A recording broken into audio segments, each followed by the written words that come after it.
Hi, and welcome to the Oikos Family Podcast. I'm Sonja Wood, and this is Season 7, Episode 1 of the next book that I'll be sharing with you, which is part of the Oikos Classic Collection. And this one's title is White the Postboy.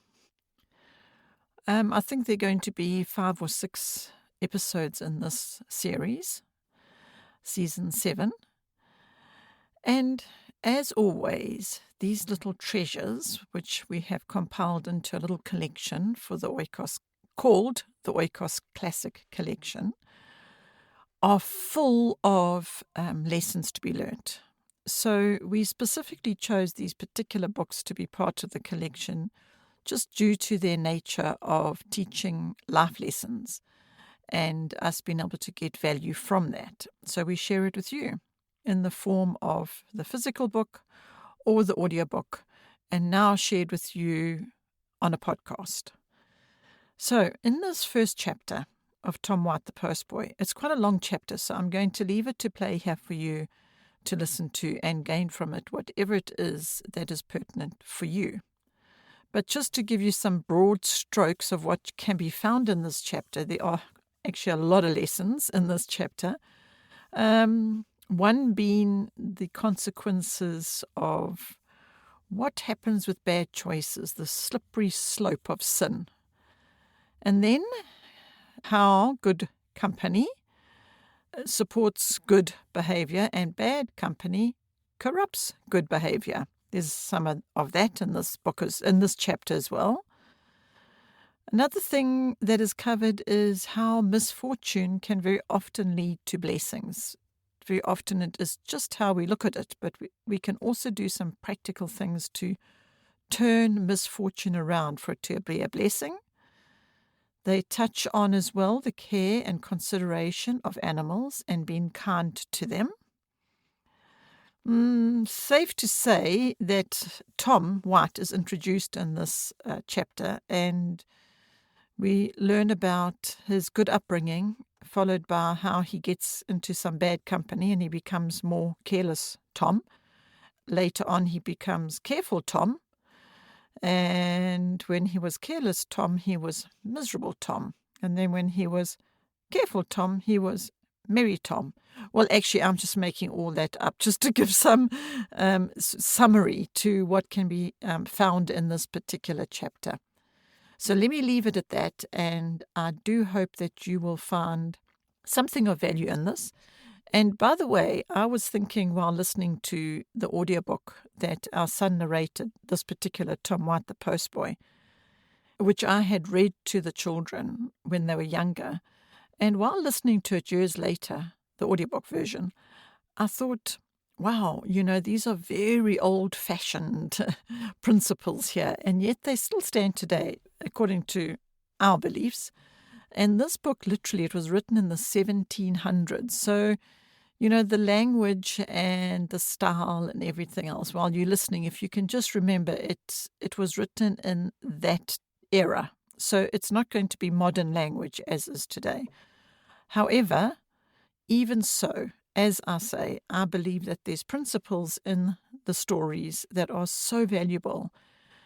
But I have also thought that it might just be good for parents to listen to the story and just have it in their back pocket, as it were, so that when one of your children is facing situations, perhaps some temptations, or perhaps they're keeping some bad company, and you are wanting to give them a lesson about that, that would maybe be the time when this story could be shared. Either they listen to it themselves, or you just use the information that you have gathered from listening to the story yourself and reference to it. Either way, you'll know what works for your raising of your own children. But we share them here in these podcasts just so that you have that in your back pocket in case you need it one day. I know that I've said it so many times, but for me, in my parenting, I found having these stories of other people's lives and the actual facts of what went on in their lives, they're mostly true stories. So it's not just some fictitious made-up thing. So I always used to find them very, very useful to aid in parenting, just to bring a different perspective rather than it just being the parents, teaching the lesson of good and bad, for example. You could actually use other people's life experiences and their stories and their testimonies and the results of their own choices and what happened to them, and so on and so forth. So, well, as I said, I wasn't going to go on, and here I am going on. So let me stop and say I do hope you enjoy this chapter that we're sharing with you here from Chapter 1 of Tom White the Postboy. Tom White the Postboy by Hannah Moore. Narrated by James Wood. Part 1. The History of Tom White the Postboy. Tom White was one of the best drivers of a closed carriage on the Bath Road. Tom was the son of an honest labourer at a little village in Wiltshire. He was an active, industrious boy, and as soon as he was old enough he left his father, who was burdened with a numerous family, and went to live with Farmer Hodges, a sober, worthy man in the same village. He drove the wagon all the week, and on Sundays, though he was now grown up, the farmer required him to attend the Sunday school, carried on under the inspection of Dr. Shepherd, the pastor, and always made him read his Bible in the evening after he had fed his cattle, and would have turned him out of his service if he had ever gone to the tavern for his own pleasure. Tom, by carrying some wagon loads of firewood to the Bear Inn at Devizes, made many acquaintances in the stable yard. He soon learned to compare his own servant's coat and shoes, thick set with nails, with the smart red jacket and tight boots of the postboys. A postboy was a boy who rode on the nearest horse which pulled the carriages in England many years ago, and grew ashamed of his own homely dress. He was resolved to drive a carriage, to get money, and to see the world. Foolish fellow!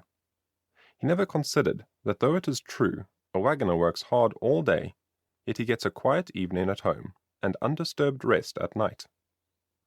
However, as there must be carriage boys as well as ploughboys, there was no great harm in the change. The evil company to which it exposed him was the chief mischief.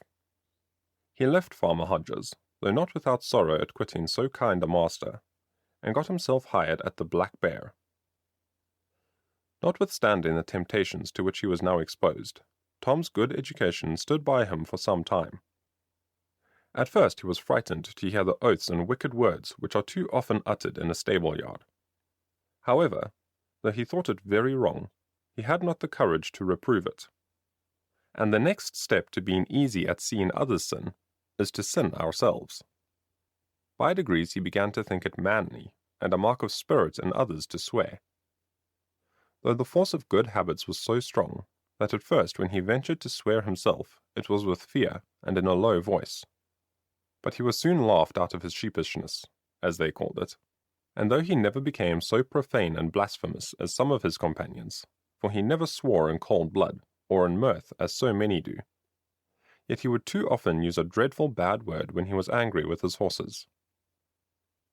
And here I cannot but drop a hint on the great folly, as well as wickedness, of being in a great rage with poor beasts, who, not having the gift of reason, cannot be moved like human creatures, with all the wicked words that are said to them.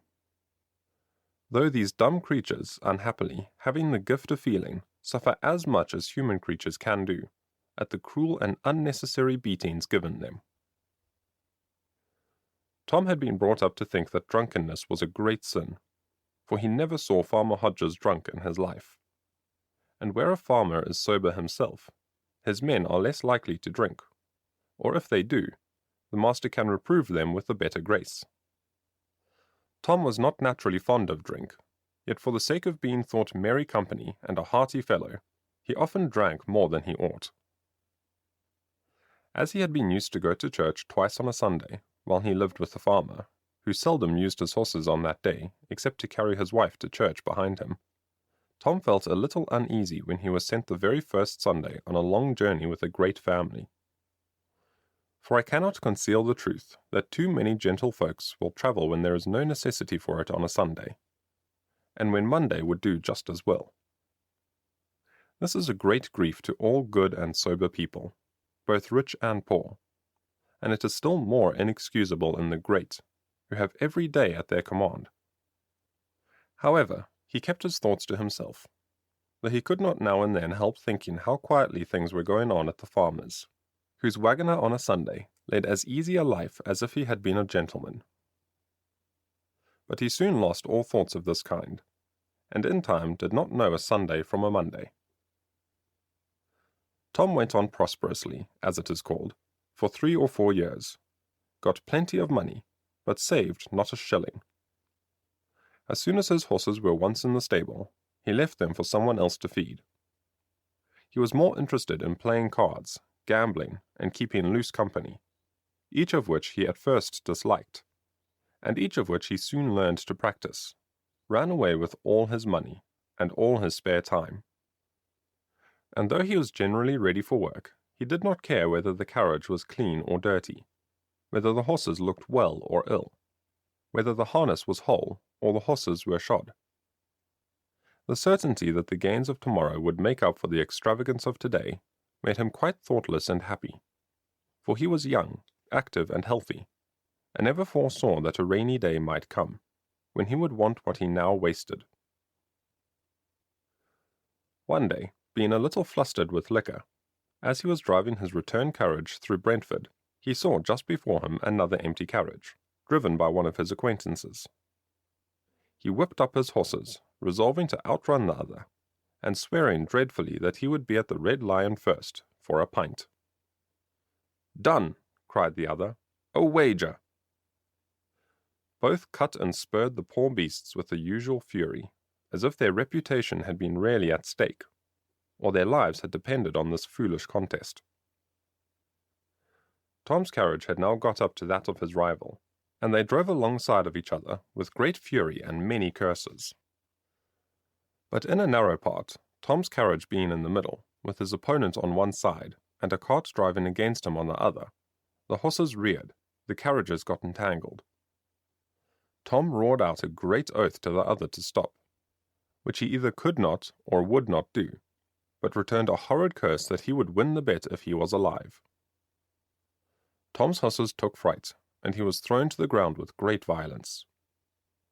As soon as he could be got from under the wheels, he was taken up senseless. His leg was broken in 2 places, and his body much bruised. Some people whom the noise had brought together put him in the closed carriage, in which the wagoner kindly assisted. But the other driver seemed careless and indifferent, and drove off, observing with a brutal coolness, "I am sorry I have lost my pint.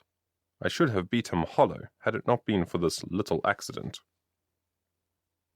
Some gentlemen who came out of the inn, after reprimanding this savage, inquired who he was, wrote to inform his master, and got him discharged, resolving that neither they nor any of their friends would ever employ him, and he was long out of work, and nobody ever cared to be driven by him. Tom was taken to one of those excellent hospitals with which London abounds. His agonies were dreadful, his leg was set, and a high fever came on. As soon as he was left alone to reflect on his condition, his first thought was that he should die, and his horror was inconceivable. "Alas," said he, "what will become of my poor soul? I am cut off in the very commission of 3 great sins. I was drunk, I was in a horrible anger, and I had oaths and blasphemies in my mouth." He tried to pray, but he could not. His mind was all distraction, and he thought he was so very wicked that God would not forgive him. "Because," says he, "I have sinned against light and knowledge. I have had a sober education and good examples. I was brought up in the fear of God and the knowledge of Christ, and I deserved nothing but punishment." At length he grew light-headed, and there was little hope of his life. Whenever he came to his senses for a few minutes, he cried out, "Oh, that my old companions could see me now!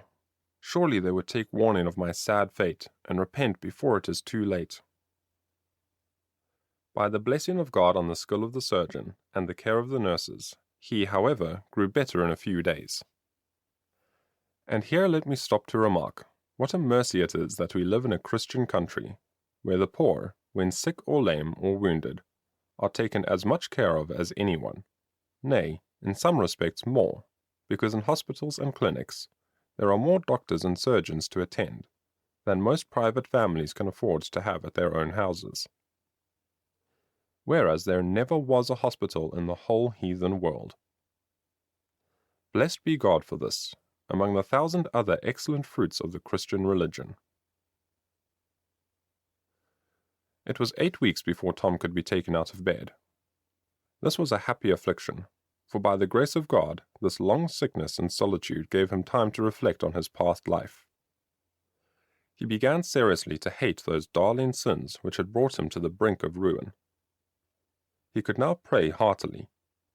He confessed and lamented his iniquities with many tears, and began to hope that the mercies of God, through the merits of a Redeemer, might yet be extended to him on his sincere repentance. He resolved never more to return to the same evil courses, and he did not trust in his own strength, but prayed that God would give him grace for the future, as well as pardon for the past. He remembered, and he was humbled at the thought, that he used to have short fits of repentance, and to form resolutions of amendment in his wild and thoughtless days. And often when he had a bad headache after a drinking bout, or had lost his money at cards, he vowed never to drink or play again. But as soon as his head was well and his pockets refilled, he forgot all his resolutions. And how should it be otherwise? For he trusted in his own strength. He never prayed to God to strengthen him, nor ever avoided the next temptation.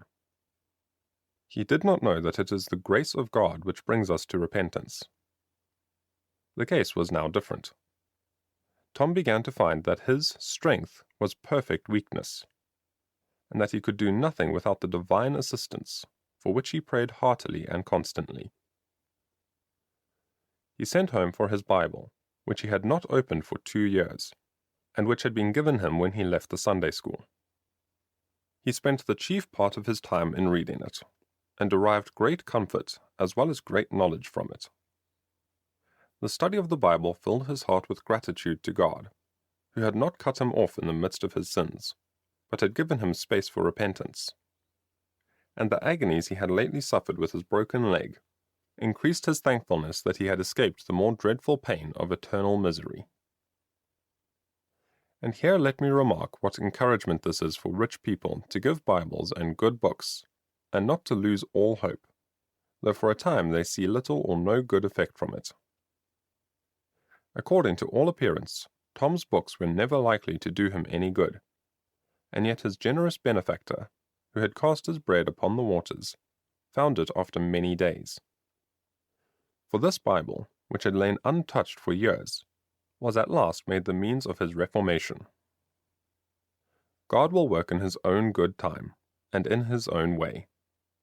But our zeal and our exertions are the means by which he commonly chooses to work. As soon as he got well and was discharged from the hospital, Tom began to think he must return to get his bread. At first he had some reluctance about going back to his old job. But, says he, people must travel. Travellers must have carriages, and carriages must have drivers. 'Tis a very honest calling, and I don't know that goodness belongs to one sort of business more than another. It is for us to do our duty in that state of life in which it shall please God to call us. Tom had read up on his catechism at the hospital, and 'tis a pity that people don't look at their catechism sometimes when they are grown up, for it is full as good for men and women as it is for children. Nay, better, for though the answers contained in it are intended for children to repeat, yet the duties enjoined in it are intended for men and women to put in practice. Tom now felt grieved that he was obliged to drive on Sundays. But as soon as he had set down his company at their stage, and had seen his horses fed, says Tom, a man who takes care of his horses will generally think it right to let them rest an hour or two at least. In every town it is a chance, but there may be a church open during part of that time. If the prayers should be over, I'll try hard for the sermon. And if I dare not stay for the sermon, it is a chance, but I may catch the prayers. It is worth trying for, however. And as I used to think nothing of making a push for the sake of getting an hour to gamble, I need not grudge to take a little pains extraordinary to serve God. By this watchfulness he soon got to know the hours of service at all the towns on the road he travelled. And while the horses fed, Tom went to church. And it became a favourite proverb with him that, "Prayers and provender hinder no man's journey." And as I ask you to recommend Tom's conduct to all travellers, whether master or servant, carrier or coachman. At first his companions wanted to laugh and make sport of this. But when they saw that no lad on the road was up so early or worked so hard as Tom, when they saw no carriage so neat, no glasses so bright, no harness so trim, no driver so diligent, so clean, or so civil, they found he was no subject to make sport at. Tom indeed was very careful in looking after the linchpins, in never giving his horses too much water when they were hot, nor, whatever his haste, would he ever gallop them uphill, strike them across the head, or when tied, cut and slash them, or gallop over the stones, as soon as he got into a town, as some foolish fellows do. What helped to cure Tom of these bad practices was that remark he met with in the Bible, that a righteous man regardeth the life of his beast. He was much moved one day on reading the prophet Jonah, to observe what compassion the great God of heaven and earth had for poor beasts. For one of the reasons there given why the Almighty was unwilling to destroy the great city of Nineveh was, because there was much cattle in it. After this, Tom never could bear to see a wanton stroke afflicted.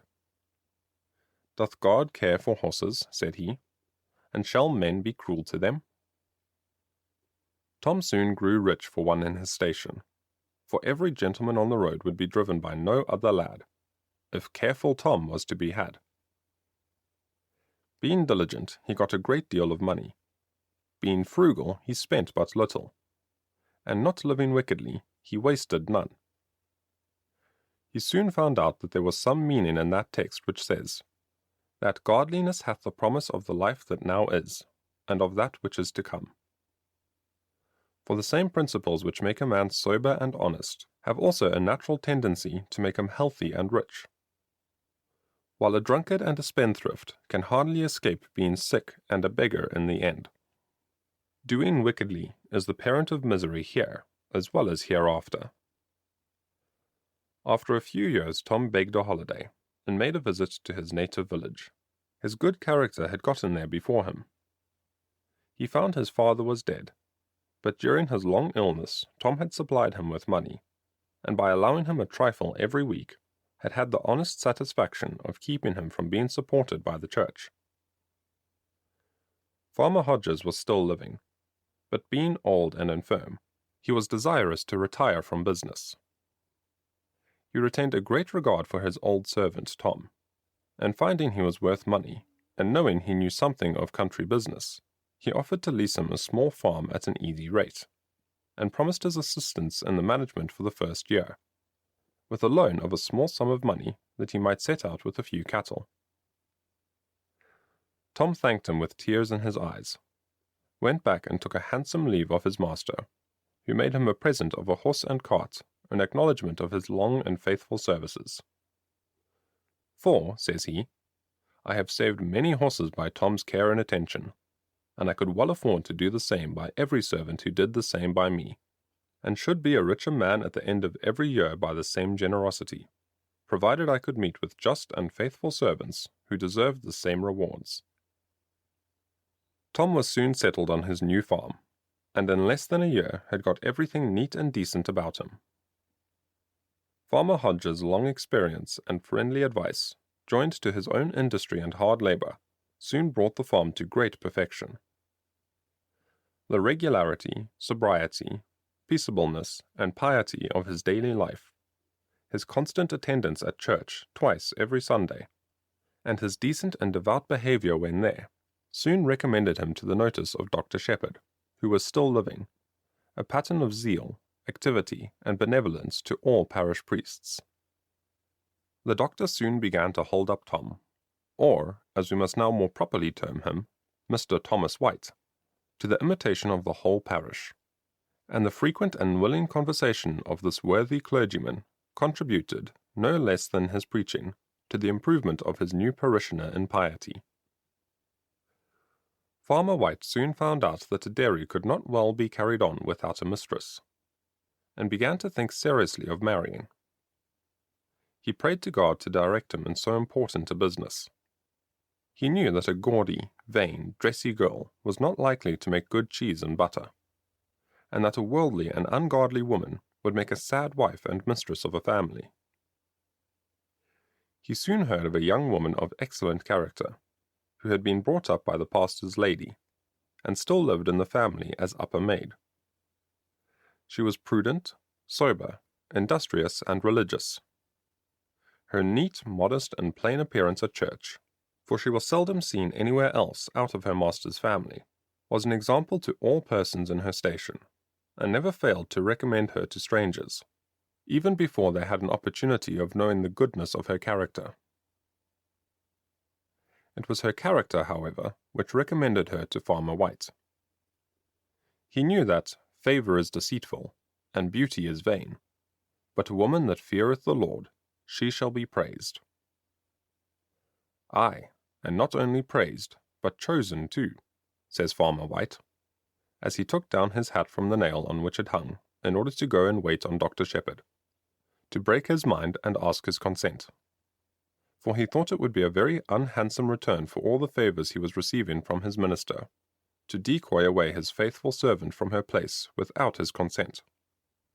This worthy gentleman, though sorry to lose so valuable a member of his little family, did not hesitate a moment about parting with her, when he found it would be so greatly to her advantage. Tom was agreeably surprised to hear that she had saved £50 by her frugality. The doctor married them himself, Farmer Hodges being present. In the afternoon of the wedding day, Dr. Shepherd agreed to call on Farmer and Mrs. White, to give a few words of advice on the new duties they had entered into, a common custom with him on those occasions. He often took an opportunity to drop, in the most kind and tender way, a hint on the great indecency of making marriages, christenings, and above all funerals, days of riot and excess, as is too often the case in country villages. The expectation that the pastor might possibly drop in his walks, on these festivities, sometimes retained excessive drinking and improper conversation, even among those who were not restrained by higher motives, as Farmer and Mrs. White were. What the doctor said was always in such a cheerful, good-humoured way, that it was sure to increase the pleasure of the day, instead of damping it. "Well, Farmer," said he, "and you, my faithful Sarah, any other friend might recommend peace and agreement to you on your marriage, but I, on the contrary, recommend cares and strifes." The company stared, but Sarah, who knew that her old master was a comical gentleman, and always had some good meaning behind, looked serious. "Cares and strife, sir?" said the farmer. "What do you mean?" "I mean," said he, "for the first, that your cares shall be who shall please God most, and your strifes, who shall serve him best, and do your duty most faithfully. Thus all your cares and strifes being employed to the highest purposes, all petty cares and worldly strifes will be at an end. Always remember that you have, both of you, a better friend than each other." The company stared again, and thought no woman could have so good a friend as her husband. "As you have chosen each other from the best motives," continued the doctor, "you have every reasonable ground to hope for happiness. But as this world is a soil in which troubles and misfortunes will spring up, troubles from which you cannot save one another, and misfortunes which no human prudence can avoid, remember, 'tis the best wisdom to go to that friend who is always near, always willing, and always able to help you, and that friend is God." "Sir," said Farmer White, I humbly thank you for your kind instructions, of which I shall now stand more in need than ever, as I shall have more duties to fulfill. I hope the remembrance of my past offences will keep me humble, and the sense of my remaining sin will keep me watchful. I set out in the world, sir, with what is called a good natural disposition, but I soon found to my cost that without God's grace, that will carry a man but a little way. A good temper is a good thing, but nothing but the fear of God can enable one to bear up against temptation, evil company, and evil passions. The misfortune of breaking my leg, as I then thought it, has proved the greatest blessing of my life. It showed me my own weakness, the value of the Bible, and the goodness of God.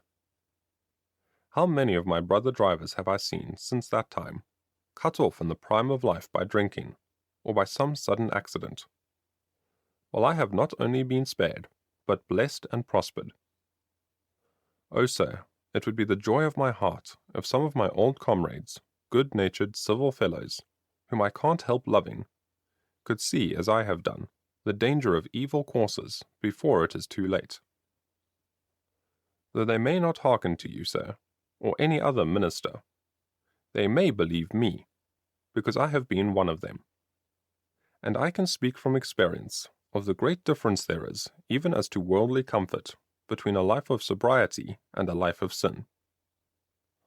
I could tell them, sir, not as a thing I have read in a book, but as a truth I feel in my own heart, that to fear God and keep his commandments will not only bring a man peace at the last, but will make him happy now.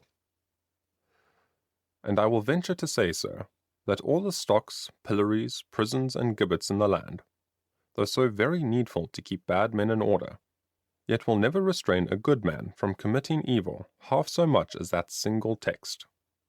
How shall I do this great wickedness, and sin against God? Dr. Shepherd approved of what the farmer had said, kindly shook him by the hand, and took leave. Thomas White had always been fond of singing, but he had for many years despised that vile trash which is too often sung in a stable-yard. One Sunday evening he heard his mistress at the Bear read some verses out of a fine book called The Spectator. He was so struck with the picture it contains of the great mercies of God, of which he himself had partaken so largely, that he took the liberty to ask her for these verses. And she, being a very good-natured woman, made her daughter write out for the postboy the following: Hymn on Divine Providence, by Addison. When all thy mercies, O my God, my rising soul surveys, transported with the view I'm lost, in wonder, love, and praise. O how shall words with equal warmth the gratitudes declare, that glows within my ravished heart, but thou canst read it there. The providence of my life sustained, and all my wants redressed, when in the silent womb I lay, and hung upon the breast. To all my weak complaints and cries, thy mercy lent an ear, ere yet my feeble thoughts had learnt to form themselves in prayer. Unnumbered comforts to my soul thy tender care bestowed, before my infant heart conceived, from whom those comforts flowed. When in the slippery paths of youth, with heedless steps I ran, thine arm unseen conveyed me safe, and led me up to man. Through hidden dangers, toils, and deaths, it gently cleared my way, and through the pleasing snares of vice, more to be feared than they. When worn with sickness, oft hast thou, with health renewed my face, and when in sins and sorrow sunk, revived my soul with grace. Thy bounteous hand with worldly bliss has made my cup run o'er, and in a kind and faithful friend has doubled all my store. 10,000 precious gifts my daily thanks employ, nor is the least a thankful heart that tastes those gifts with joy.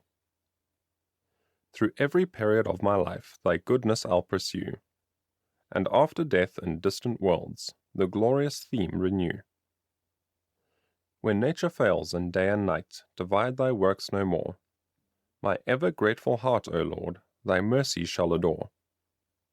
Through all eternity to thee a joyful song I'll raise, for O eternity's too short, to utter all thy praise.